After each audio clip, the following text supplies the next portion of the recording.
I want to know Christ, yes, to know the power of his resurrection and participation in his sufferings, becoming like him in his death, and so somehow attaining to the resurrection from the dead.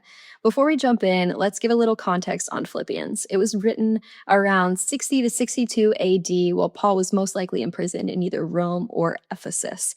At this time, we can see in these two verses that Paul really, really cared about knowing Christ. But what does knowing Christ actually look like to us today?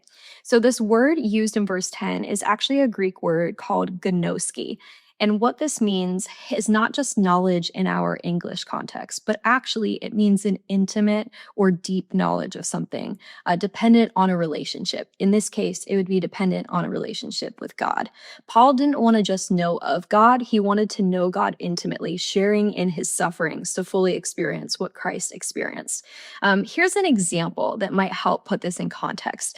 If your friend, let's say a few years ago, went through a really difficult divorce or a big disappointment, you may offer them your condolences when you find out about it or feel a sense of grief. However, if you walked through that time with them and day in and day out, seeing the grief on their face or how their voice sounded under stress, I think you would say that you actually know them a lot more intimately now than you did before. This is the type of knowledge that Paul is talking about here. It is a knowledge that comes with deep struggle and walking intimately with somebody.